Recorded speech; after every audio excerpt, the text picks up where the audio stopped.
Everyone, my name is Chitra Goswami and this video is for the summary of lesson number 72 and the name of the lesson is Digital Learning Job Search Apps. The objectives of this lesson are that students are going to practice finding jobs and locating essential information about them using job apps or sites, and students will discuss how to apply for jobs through the sites and that payment is not required. First step, you are going to share with the students that hello everyone, let's talk about how the internet has changed jobs. Think about what you do online every day. Can you imagine someone getting paid to do that? Now think about jobs that only exist because of the internet.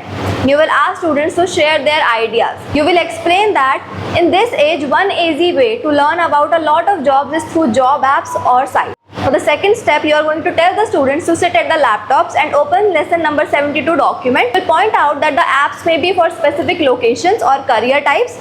You will tell students to find out one that might suit their needs. If they have a smartphone with them, they may download and use the app. If not, they should choose one that has the website listed in the second column.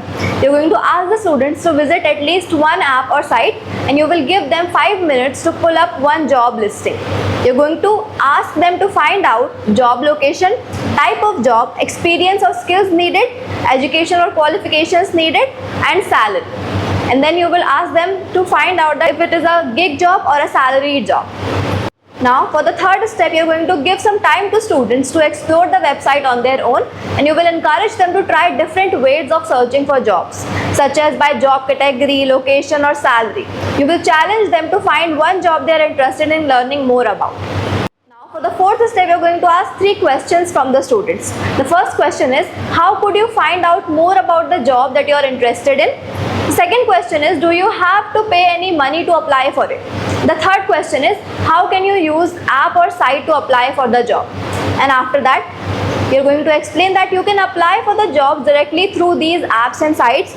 All postings on these apps or sites should be free to apply in. It is important to look out for companies that require fees. Some may require that you upload your Aadhaar card or resume, and you have to be sure that the documents uploaded are clear and easy to read. Now for the Energizer, you're going to divide the classroom into 2 teams. Before each round, you're going to give each team 30 seconds to privately discuss and agree to on which symbol to play. That is rock, paper or scissors. Now you're going to call out and both teams play their symbols. Rock beats scissors, scissor beats paper and paper beats rock. The team that wins the round gets a point. The first team to get 5 points wins.